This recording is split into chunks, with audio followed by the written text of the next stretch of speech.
So we just got to empowered monoliths on our Doom Sork. We are using Ice Barrage this time around. The last time that we tried doing a Doom build, we were using Hungering Souls on a Lich because it has 844% more global damage, which applies to ailments. So this time around, we're playing a Sork. It should be better than 844% more damage. Unfortunately, it's only 755.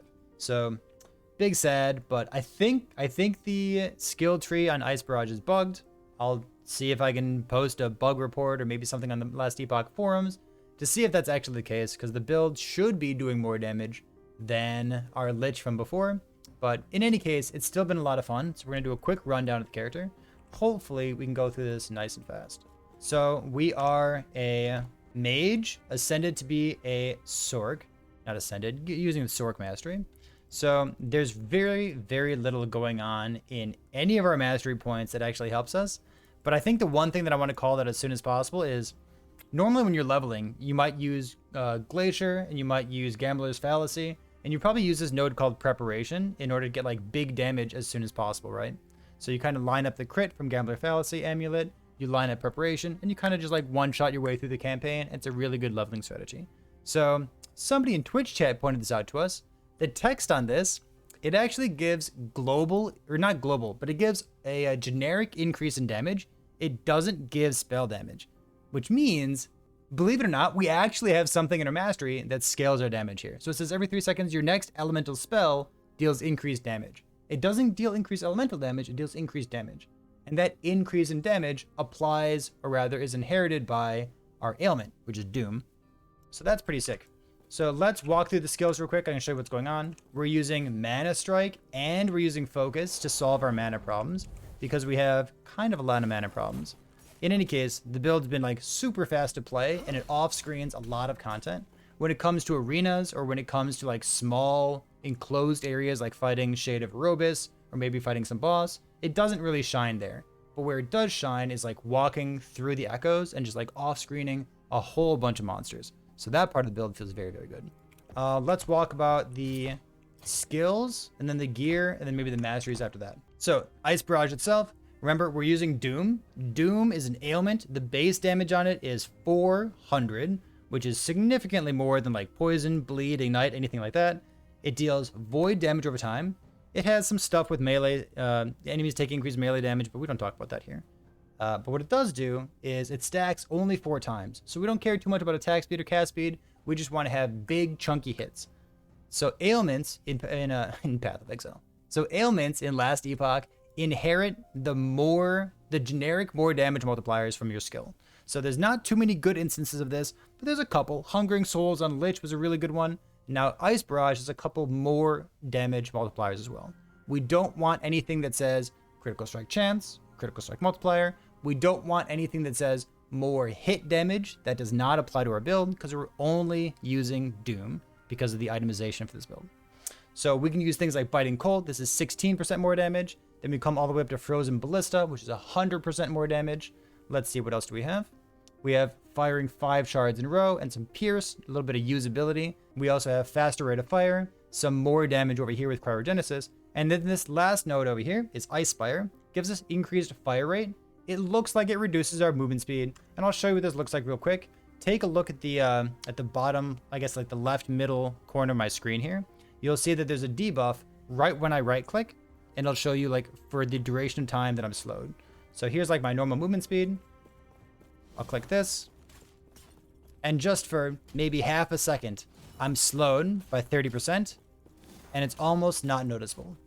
During that time, you could teleport. During that time, you could channel focus. During that time, you could just, walk away from the enemy. It's fine. So this node means that instead of our Ice Barrage firing 2 times, it fires 3 times, which is an excellent increase in like the usability of the skill. After that, we have 2 skills that we're using for mana. We have Mana Strike and Focus. You could swap out Mana Strike, but I think you do want to keep Focus overall. The mana on this build is not great, so we're going to use both of these pretty much on cooldown just to make sure that our mana is nice and snappy. For Mana Strike, we've curved around to the right side here. We have attack speed, AoE, Mana Strike grants more mana, crit, and then more mana on crit from all these nodes down here. And then we have a cooldown for Mana Cleave. So it gives us double the mana back, but it has a cooldown, which is okay because we're using multiple things to get our mana back as fast as possible. For focus next, we have all the things on the top left and most of the things on the top right. So we have mana regeneration while channeling, which is great. It's kind of the reason for us using focus. This node is very important for us. We have 4 out of 4 points in Revelation. We also have a little bit of Mind Shell, Ever Ward, and Mind Shield, just to get some extra ward generation and ward retention to go along with the defenses of the build. I think it's not too exciting, but it's kind of what we need. We have a little bit of haste coming in after channeling's done to give us some extra movement speed, but it is what it is. The last 2 pieces of the build are the defenses, which is Flame Ward, and then the mobility coming from Teleport. So let's do Flame Ward first. Flame Ward, we've curved around the bottom to get all the extra defenses. Remember, we're scaling void damage, so having things like infusion, which is fire damage, we can't convert fire damage to void. We can convert it to lightning with lightning ward. We can convert it to cold with frost ward, but because we can't convert the damage, the percent increased damage from infusion to void, we just skip it altogether. So we've got defense, defense, defense, defense, defense, looping around the bottom. And then we also have a little bit of mind over matter, if you're familiar with Path of Exile. We have just a little bit of damage taken from mana before life. I'd like to get this on a helmet too. Maybe I'll get this on chest piece someday, but just a little bit right now. It gives me a little bit of damage reduction. And the nice part about that is beyond this, we also have warmth, which is mana regeneration while we have Flame Ward active, just to kind of help that mana situation more. Last bit is teleport here. Teleport, we have all the cooldown recovery speed on the very bottom left. This is wormhole, global cooldown recovery speed for everything else. To make like Flame Ward, teleport, Ice Barrage come up a little bit faster. And then in the bottom middle, we're not taking damage because this is elemental damage and we're trying to scale void damage over time because we're a Doom build. This is just ward, ward, ward, ward, ward, everything we could possibly want. So almost more importantly than that is the build itself and what kind of itemization we're taking. If you followed the last build that we played, which was a Doom Lich using Hungering Souls, you know that the most important part of this build is this. So with Apathy's Maw, I have found all of my Apathy's Maws around 120, 125 corruption while I'm farming Shade of Erebus. That's where mine have all come from. But the most important part about this is not the fact that it has melee void damage. We don't talk about that here. What we do talk about is the Doom effect, which takes the base 400 damage of Doom and makes it a little bit bigger, and the 100% chance to apply Doom on hit. Without Apathy's Maw, you would be stuck using double Siphon of Anguish, which would get you up to 60, and then maybe up to 85 if you use the unique boots as well. 85% chance to Doom on hit. That's not enough. We're going to use Apathy's Maw, and we're going to juice it up to 129% chance to Doom on hit. If I had a perfect ring, I'd rather be using that. Right now, I'm just using another ring over here to help cap my crit avoidance, but you could go double Siphon of Anguish, you could go 1 Siphon of Anguish, and the other ring could be something that has maybe damage over time and void damage, double tier 5 prefixes. That would be excellent for this build to scale the void damage over time. But that's the kind of things you're looking for. The rest of the build is, well, we don't have much percent increased damage. So we'd like to have percent increased damage, percent increased void damage, percent increased damage over time in every single slot. So my amulet's not great, but it has damage over time right now. My ring has void damage, damage over time. We've got damage over time and some mana on our relic. So those are the kinds of things you're looking for. Aside from that, it's pretty straightforward. We've got life, crit avoid, health, the kinds of things that you would expect to see. Because we're playing a mage, I think every mage build should probably have 1 prefix on their chest piece for +1 charge to Flame Ward, which is the first chunk of text you see on my body armor here. Mages are a little bit squishy. They don't have great defenses. Something like a Sentinel or an Acolyte has a lot more access to defense than a mage does. But whenever you have Flame Ward up, you feel invincible. And that's a really good place to be. So I think every mage build that I've been playing recently has this +1 charge for Flame Ward. And honestly, you could leave this at tier 1. You don't need this to be tier 3, 4, or 5. You can just like toss it on tier 1 and then prioritize maxing out the vitality or the health or the damage, whatever else you have on your chest piece there. The rest of this is we have some cast speed, damage over time in our gloves, some crit avoid, some percent life, physical damage, percent life, physical resistance, movement speed, vitality, those sorts of things. Let's go to idols next. For our idols, there's not too much that applies to this. It's kind of a common theme of this. This sorcerer build, there's really not too much that applies to our damage, which is why I think it's so important that in our mastery, we get to call out how awesome it is that we have a 200% increased damage that applies globally and is not just spell damage, which is pretty cool. So for idols, we don't have too much that we can go for. What we'd like to have is at least one or maybe two things that look like this. We do want lightning aegis when hit, because that's a source of damage reduction. It's very important for us because we're mage. We don't have too much stuff going for us in terms of defense, but lightning aegis, if we can get this, is an excellent thing to have. The rest of this is life, res, life, res, life, res, just whatever have you in order to round out the rest of your character. I might end up getting a couple more of these in the future, but for what it is right now, it's fine.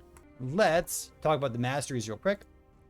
The masteries, like the rest of this, is going to go pretty fast because there's not too much that applies to this character. We have Scholar for life and mana.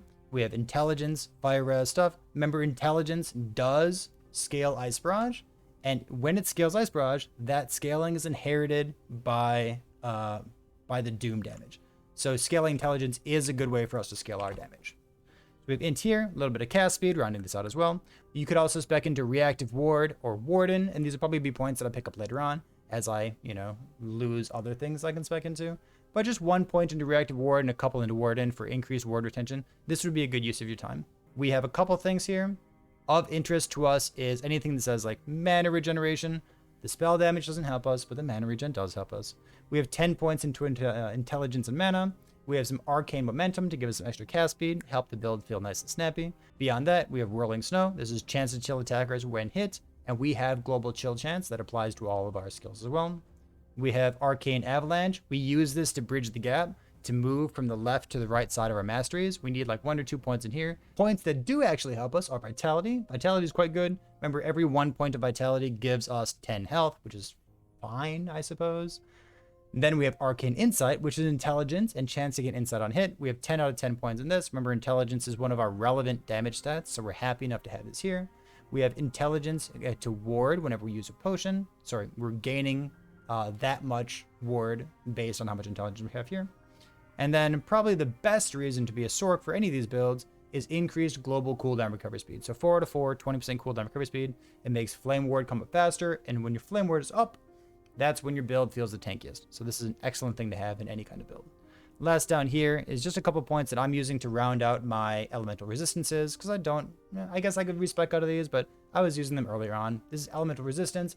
Remember, the LE damage does nothing for us, and the stun chance with elemental spells does help us. So we can stun things periodically, we can chill things periodically, and this is like a good enough node to have. So that's kind of the rundown of the character right now. We've taken 2 days to get to Empowered Monoliths, which is quite quick for me. Got about 2,000 life, maybe 300 mana or so, so we're feeling fine on that front.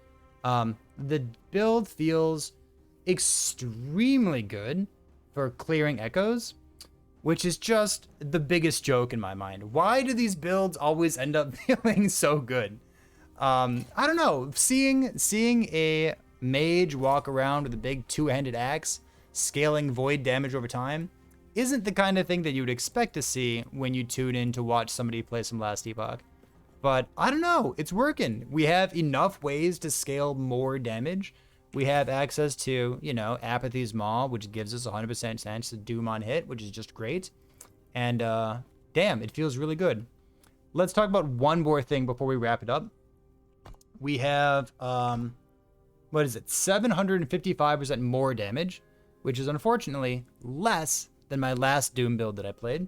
Remember, the last Doom build it's another video. You can go watch it. It's that Hungering Souls video.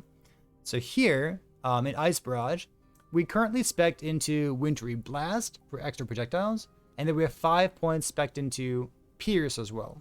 So we could spec out of these points if we had something to spec into. So there's this node up here called Arctic Storm, and the wording on Arctic Storm, it sure looks like a generic more damage multiplier. So ice shards released by Ice Burst have a higher chance to freeze enemies and deal more damage.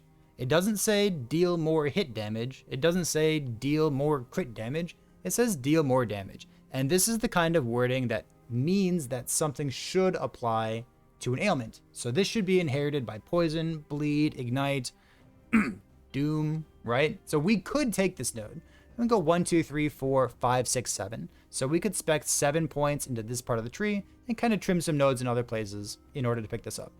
If we had this, we would have a significant increase in our damage. This would make it, have a bigger, more damage multiplier than the Hungering Souls build that I played in the past for Doom build. But unfortunately, we're stuck with a lowly 755% more global, or more generic damage multiplier, which is still good. So that's the build. It's been fun so far. We're going to keep pushing into empowered monoliths, find some good blessings to farm. I think, as with most of the Doom characters that we played so far, we need to go back to the Black Sun, and we need to have a chance to shred avoid resistance on hit. So I'm going to go post up there, farm up some blessings, and we'll see how this character holds up as we push into empowered monoliths, level 90, and beyond. So thanks for being here. Appreciate it, and I'll see you next time.